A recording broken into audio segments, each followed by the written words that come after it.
Hey pals, how are you doing? I had full body masculinizing surgery back in March, which means I am just over 6 months post-op. I had a revision of my top surgery, which was taking fat out of the upper parts and putting fat into the lower part of my chest and revising my dog ears. I had liposuction in my hips, my thighs, my stomach area, and I had a mons resection. If you want to know what a mons resection is, I've made a video about it, and if you want to know all the details about my surgery, including how much it cost, I'll put a QR code here. I thought the best way to do this would be to go through the pros and cons of the surgery and how I'm feeling now. Let's start with the more difficult things and end on a positive note. So this isn't really too negative, this is just something that is here right now, but I have some excess skin around my hips, and I think that is making my hips appear to be a bit bigger. They're still much smaller than they were pre-surgery, but there is some like curvature, and I don't think it would be as curvy if there was less skin. I know it's excess skin because it feels very malleable and kind of empty. I think wearing compression would help a lot, but I haven't been wearing it because it's been too hot.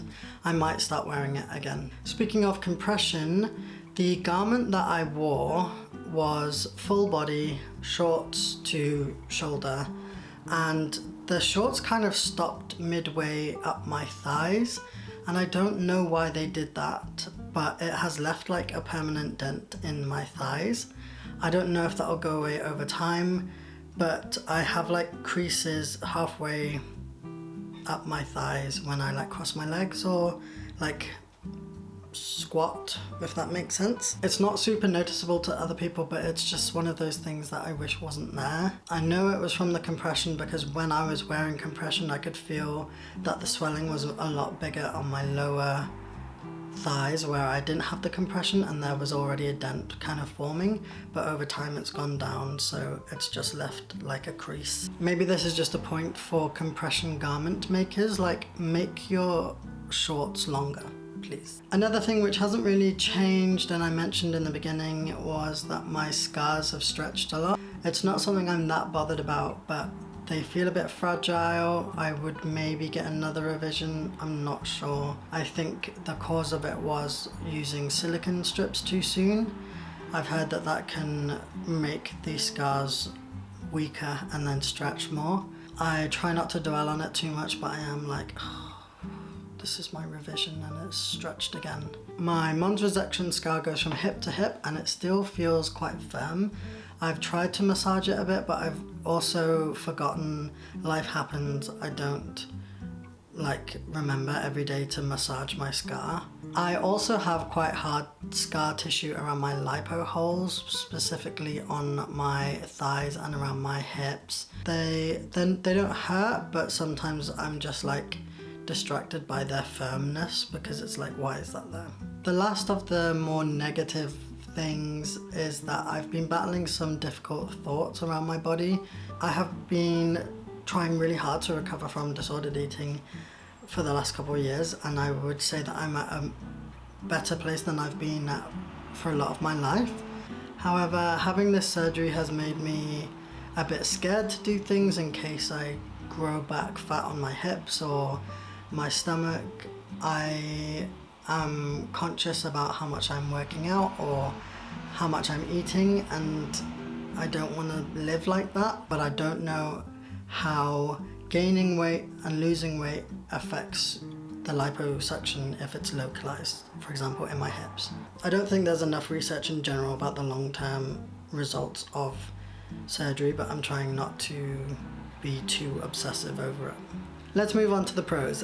One major thing is that I can use STPs way easier than I used to be able to. I didn't really have a chance to test this out up until recently, and it might be the STP that I'm using, but I tried one on the first attempt and had no leakage, whereas before I had never been able to use an STP without leakage. This isn't sponsored, but I did get gifted the STP, and if you're curious about it, I'll just share it. The STP I'm talking about is the Peacock Gen 4, which is this one. I do have an affiliate code. I'll leave that in the description if you're interested in trying it. I don't know if it's the design of the STP or if it is my body changing after surgery with the mons resection, but the fact that I can pee standing up now is major to me. So hooray. Maybe I need to try this out with a couple different STPs, but for now I'm happy with the one I've got. So thanks to my surgeon and Peacock for coming together and helping me piss. The second thing is that I love the shape of my chest. Like, I can see it when I'm looking down, I can see it when I'm walking, I can feel it when I'm running, I can feel it when I'm showering, when I look at myself in the mirror. I can see it when I'm walking past the window and I notice that my chest isn't concaved anymore.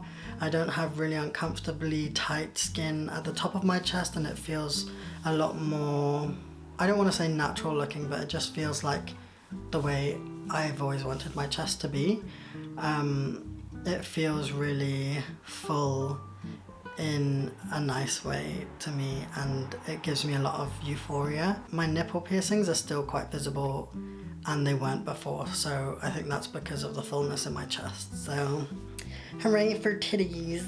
One other thing is I have been snapped in a couple pictures recently just by friends, and I've been really euphoric about how they've looked. In the past I've kind of found ways to hide my body or manipulate my body in ways to make photos look better, or even just like avoid photos from the waist down. A friend took a picture of me kneeling and I was like, whoa, where are my hips? That looks great. Sometimes when I'm about to shower and I can see myself in the mirror, I doubt like the progress that I've made on my surgery because I can still see hips, but then in clothing there's like nothing there, which is great. I just feel a lot better in myself about my silhouette, which I've said before. When I go swimming and I see other men and masked people who are bigger, I'm like, I just feel like I look like them, and that's a really nice feeling for me. Whereas before I just felt like I looked like nobody and my body was really unrelatable and didn't feel comfortable before, and now I'm just like, yeah, I'm just a guy. I'm just another person with this body type, and it feels really good. And I'm sorry if that means I'm not pushing against societal standards enough, but I just want to enjoy this moment. I feel like I have to say that every time. Like, the battle is real between wanting to fight against body shaming and the societal standards for fat folks, but also really feeling euphoric in my body and wanting to enjoy that. So the two can exist at the same time. So in general, I just feel really comfortable in my body and really euphoric and like great. I would have surgery again if I could go back 6 months and know what I know now about the surgery. I would have it again immediately. So next steps for me, as I'm 6 months post-op, I think I might get some compression for my legs, maybe some longer ones and maybe some that come up to my hips. I would like to see if it changes anything, and as we're going into the colder months, I think it would be more bearable. Also, I might refer myself for urethral lengthening. I've had stage 1 of metoidioplasty, which is the preparation of urethral lengthening, where they took a skin graft from my mouth, attached it to my peen, ready for it to be closed up and turned into a pee hole. I still would really like to go ahead with that, but I wasn't able to because the surgeon said, I've gone through this all before, but I wasn't able to before because the surgeon said my thighs were too thick and then it wouldn't look good because of being fat. Now I've lost a lot of mass around my thighs and my mons area. I think I would maybe go back and be like, what about now? But I wouldn't refer myself to the previous team. I would refer myself to the new Chelsea clinic. Part of me doesn't have the energy to fight for it anymore, but part of me is like, And I think getting the STP that actually worked and feeling that euphoria was like, maybe this could work. So yeah, those are my thoughts. 6 months post-op, almost 7 months to be honest. In a week or two it'll be 7 months. I have a surgery checklist which might be useful if you're looking to have surgery or know someone who might be going through surgery soon. The purpose of the checklist is for you to have all of the information on that you need in one place, and you know what to ask for, and there's like note areas and medication you might need, and times where you can start doing things like lifting heavy weights, lifting your arms up and things like that. So if you think that would be helpful, you can sign up to my newsletter in the description. Okay, that's everything for today. Thank you so much for watching and supporting. I appreciate it. I'll have all the links in the description if you want. I hope you're having a nice day, week, month, everything, and I will speak to you soon. Bye!